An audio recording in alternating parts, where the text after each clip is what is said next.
Hi everyone, my name is MrWonderful436. I'm a content creator here on YouTube, Twitch, and TikTok. I also live stream. So, you know, follow me anywhere if you want. If you enjoy the content, feel free to drop a follow on any of the three platforms to support me in the world. But anyway, let's get into my Hellblade II Senua's Saga review. Last night, Ninja Theory's long-awaited sequel, Senua's Saga Hellblade II, dropped after it was announced all the way back on December 13th, 2019. The announcement brought a lot of excitement as Hellblade Senua's Sacrifice was a surprise hit with many Xbox users and awarded at many Game Awards, even winning Best Narrative at the 2017 Game Awards. With the amazing start Ninja Theory had with their new IP, it seemed like Hellblade 2 was destined for greatness and that Xbox was going to start the new generation of consoles off with a bang. But years went by and all fans were getting were small trailers teasing the game's existence.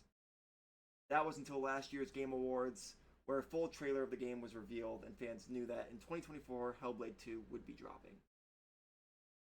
The reveal got me intrigued with the game, which caused me to visit the first game for the first time ever.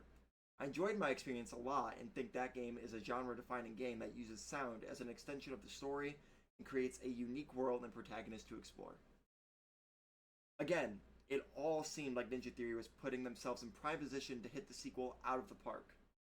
But unfortunately, after beating the game in a whopping 5 hours, I can sadly say Hellblade 2 is a sequel that just doesn't justify its existence.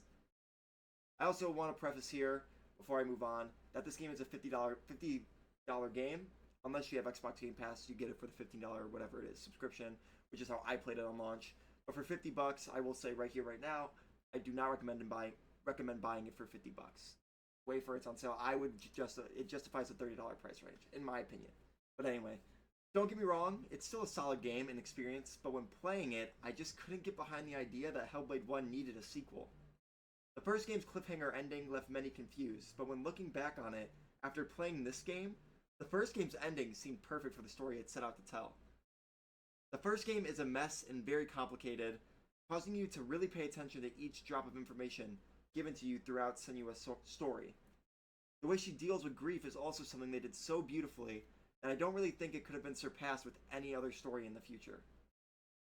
Senua has been through her worst, and by the time you start her story in part 2, it just feels like you've been down this path before. It also doesn't help that on a gameplay level, the game feels almost one-to-one. I was really excited by the thought of a Hellblade story with enhanced combat, but unfortunately, that just isn't present, and the game relies on you to just mash the X or Y button and dodge or parry a few times, very similar to what the first game sets out. The game also seems to dumb down the combat in general, with only one enemy being able to attack you at a time, which seems like such a weird direction to take after the amazing sequence in Hell in the first game. Another element lacking in this game is the puzzles.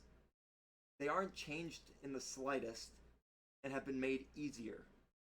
Every tree or broken building you have to find to make the symbols usually has some bright color splashed on it to let you know that that's the piece you need to look at, which I found extremely frustrating and almost made the puzzles feel pointless and a waste of time. Remember when God of War Ragnarok got hate for the quick hints that would pop up every now and then? Just imagine that all the time. This game's puzzles take zero skill and it's very frustrating. Despite some of the backtracking in areas that I feel important when heading into the sequel, I do still think the game still excels at its audio design, which is a shock to nobody. Just like the first game, Senua's voices are back, and despite being as important to the story as the first one, the way they play a role in this game is still fun and makes the game a must-play with headphones on. I seriously don't think I've seen anyone play a Hellblade game without headphones on. It defeats the point of playing the game. But the constant back and forth from your right ear to your left ear never gets old, even if sometimes in combat you hear them repeating the same lines of dialogue, which can be a little frustrating when, you're getting hit and they just keep saying the same thing. But overall, not that big of a deal.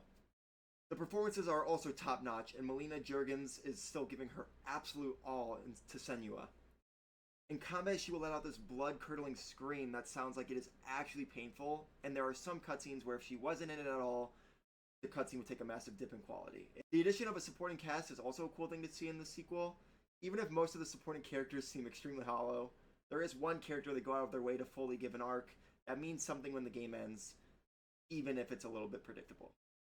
The last thing making a triumphant return from the first one is the soundtrack. The game can go a long time without using any music, but when the score kicks in or swells into an emotional moment, It adds a whole extra layer and almost a breath of fresh air when you hear it. Truly a gorgeous soundtrack. Really, when it comes down to it, Hellblade is a technical marvel, and it truly excels in that field. I didn't even mention the graphics, but holy shit, this game looks amazing. Like, every shot is like, you could take it as a screensaver. It is mind-boggling stuff. Unfortunately, the time spent on making a pretty game might have costed Ninja Theory in the long run, as the story and gameplay both take a hit from where the first game started them at. Hellblade 2 is a game I probably won't think about much in a year from now, and if I do, I'll just come back to the thought that its predecessor would have been better off as a standalone game.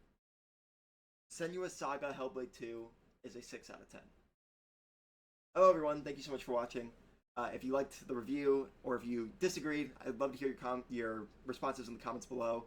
And if you want to watch another game I'm playing and you don't have time to do a live stream, part 1 of Animal Well is out on my YouTube right now, so if that's something that interests you, feel free to go swing by and watch it. Tell me how you feel. It's my first long edited video in a while, so if you have any suggestions on how I can make the videos better, let me know. But yes, thank you. Have a good morning, night, afternoon, whenever you're watching this, and I will see you guys next time. Bye, everyone. Ayo! Ayo!